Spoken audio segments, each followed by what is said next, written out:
স্বামীকে তুই বলে সম্বোধন করলে, স্বামীর গায়ে হাত তুললে কি হয় জানলে আপনি অবাক হয়ে যাবেন। আমার প্রিয় ভাইরা, প্রিয় মা বোনেরা, আশ্চর্যান্বিত হয়ে যাবেন।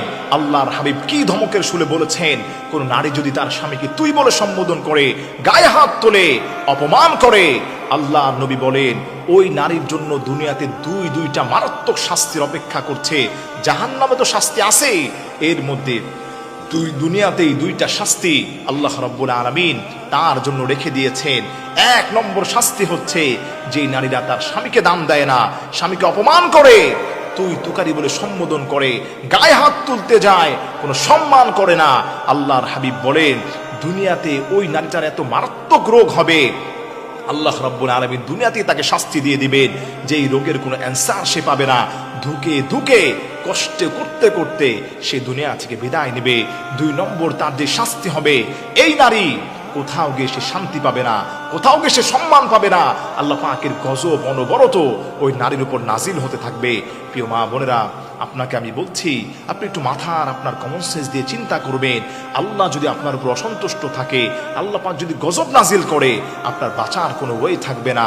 আপনি মনে রাখবেন স্বামীর মর্যাদা আল্লাহ পাক কত বেশি দিয়েছেন।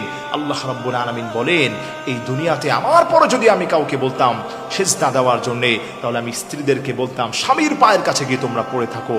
এজন্য আমার প্রিয় ভাইরা, আমার প্রিয় মা বোনেরা, মনে রাখবেন আল্লাহ রাব্বুল আলামিন আমাদেরকে বড্ড ভালোবাসেন। স্বামী এবং স্ত্রীর বন্দিনটাকে আল্লাহ রাব্বুল আলামিন অত্যন্ত চমৎকার ভাবে আল্লাহ পাক করে দিয়েছেন।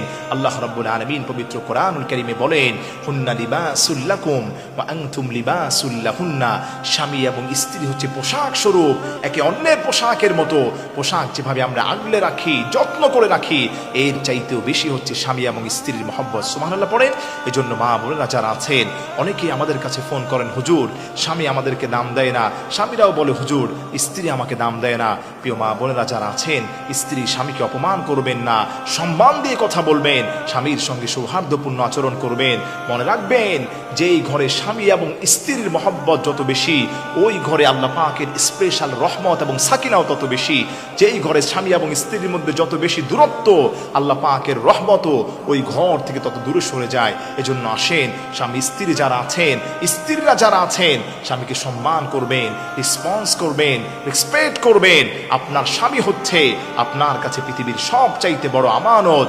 মনে রাখবেন একটা সময় ভাই আপনাকে ভুলে যাবে, আপনার বোন আপনাকে ভুলে যাবে, মা আপনাকে ভুলে যাবে, বাবা ভুলে যাবে, কিন্তু স্বামী আর স্ত্রী কখনোই আলাদা হবে না। স্বামী আর স্ত্রীর মহব্বত ভালোবাসা আল্লাহর কাছে কোটি কোটি গুণ বৃদ্ধি পেয়ে যায়। স্বামী আপনাকে ছেড়ে যাবে না, আপনিও স্বামীকে ছেড়ে যাবেন না। অতএব স্বামীকে কদর করার চেষ্টা করেন।